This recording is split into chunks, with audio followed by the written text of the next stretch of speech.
Buenos días, República Dominicana. Completamos la semana laboral, semana tan activa. Ayer, bueno, por fin ya se completó, yo digo, no la tripleta, no se completó el palé o el combo, como dicen algunos, en la boleta que estará ahí terciando para las próximas elecciones, ¿verdad?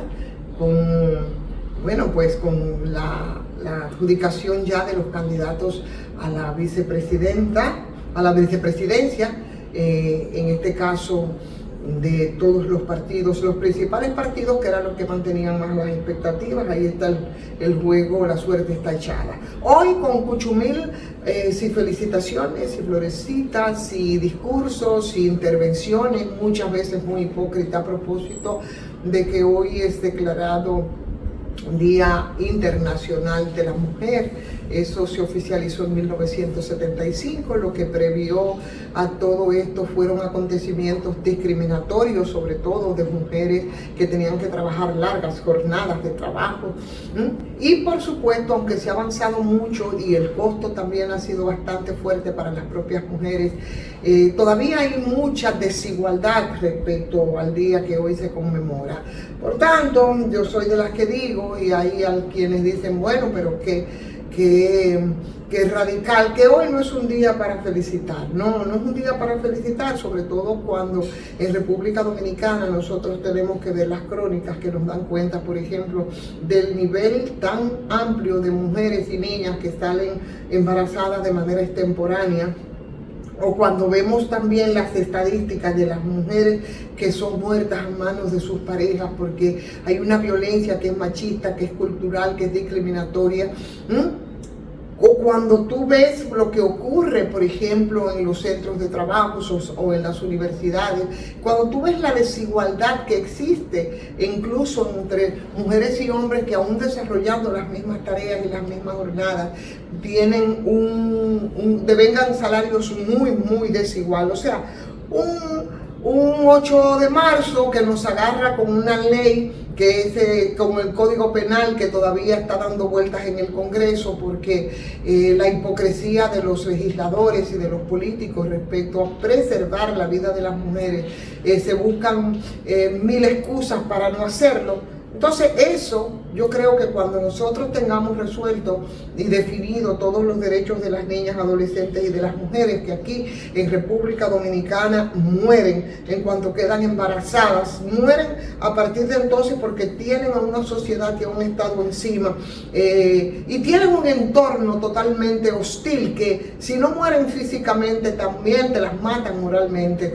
y te las matan moralmente porque estas niñas normalmente tienen que dejar las escuelas y se tronca todo lo que tiene que ver con su formación. Eso, ejemplos tenemos muchos para evidenciar en el país, y por supuesto incluso llega hasta mano de los debates que se hacen de candidatos a cargos legislativos, sobre todo, como vimos incluso la semana pasada respecto al debate de los candidatos a senadores, ¿no?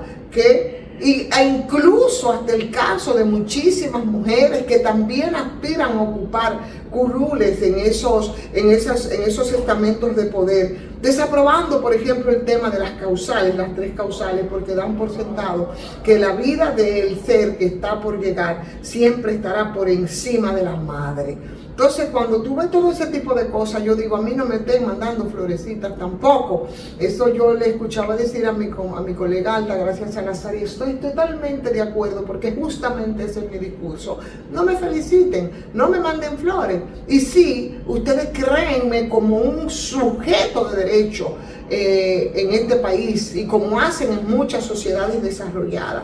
La primera causal, empiezan a esgrimir muchísimos elementos en el sentido de que no existe porque los médicos salvan la vida de la madre. Tenemos ejemplos que grafican que eso no es así, y por eso siempre tengo que recordar el caso de Esperancita.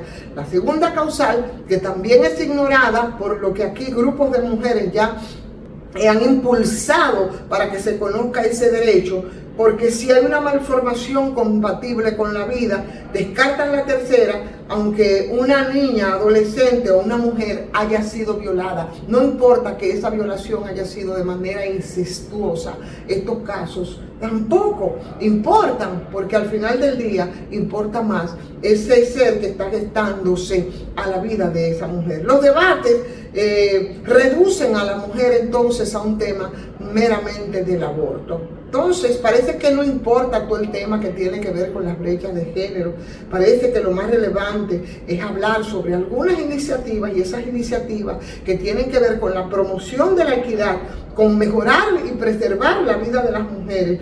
Hoy en día, precisamente en el que se conmemora el Día Internacional de la Mujer, todavía aquí en nuestro país siguen pendientes, y eso sí que no se puede soslayar.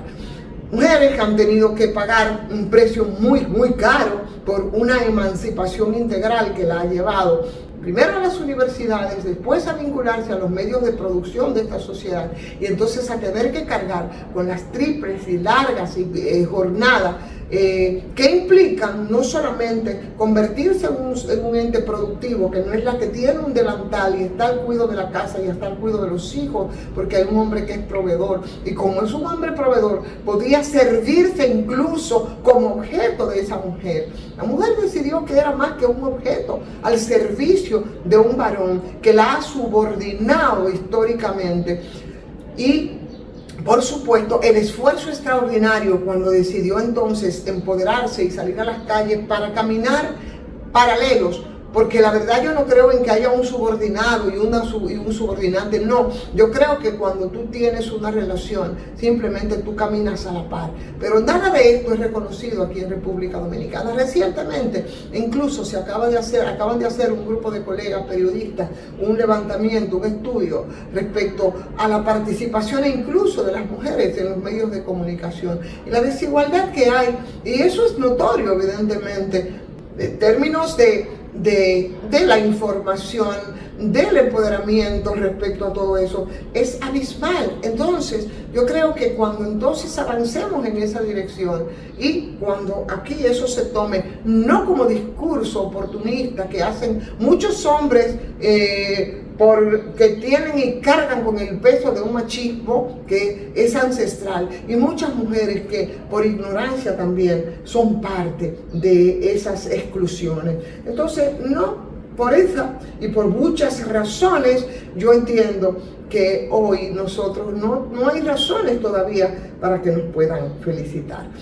Decir esto y decir además, señores, respecto al tema Haití, no podemos sustraernos, tenemos que seguir viéndolo y tratándolo, porque, bueno, yo no sé qué pasa con la comunidad internacional, pero República Dominicana no puede hacerse el tonto respecto a un problema que nos impacta muy seriamente y nos impacta muy de cerca.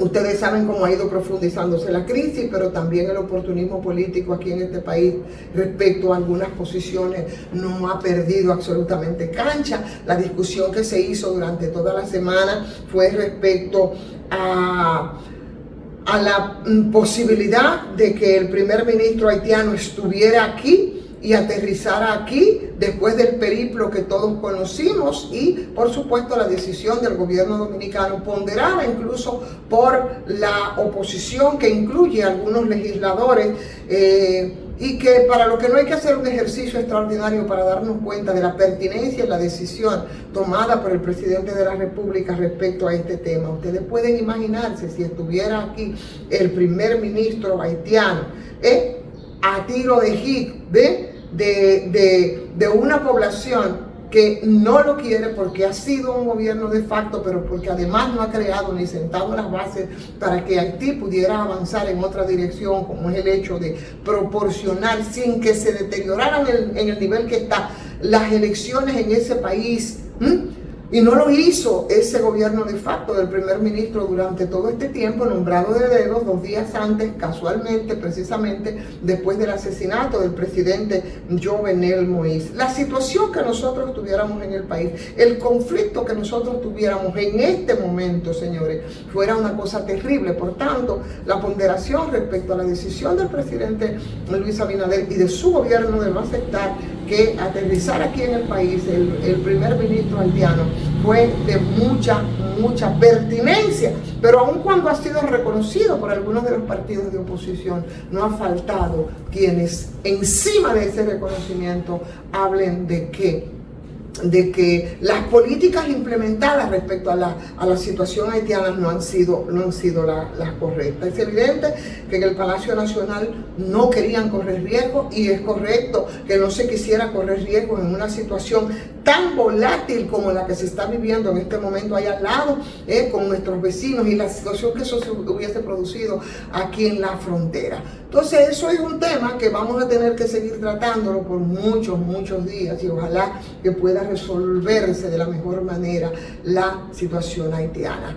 Es muy fácil a veces asumir algunas posiciones. En mi caso, cuando pienso, por ejemplo, en esos niños, en esos infantes, niños y niñas, cuando pienso en envejecientes como parte de esa sociedad civil que está sufriendo terriblemente, señores, la situación de crisis profundizada que se vive en Haití. Eso es como para que a una le rompa el alma. Mientras tanto, bueno, yo sí quiero desearles a ustedes un muy buen fin de semana. Yo quiero además agradecer a Farmacias EBC, como siempre, con su 20% de descuento. Eso es en todas sus sucursales, Farmacia GBC. Y por supuesto invitarles a que le den like a esta transmisión, que compartan, que se suscriban. Si no lo han hecho, pues háganlo también a patreon.com/soyvonferrera, porque hay personas que ahora es cuando están entrando a esta transmisión. Bueno, pues lo primero que usted tiene que hacer para apoyarnos y para ayudarnos a crecer es suscribirse. Mientras tanto, muy buen fin de semana para todos y todas, y un abrazo de corazón. Hasta el lunes.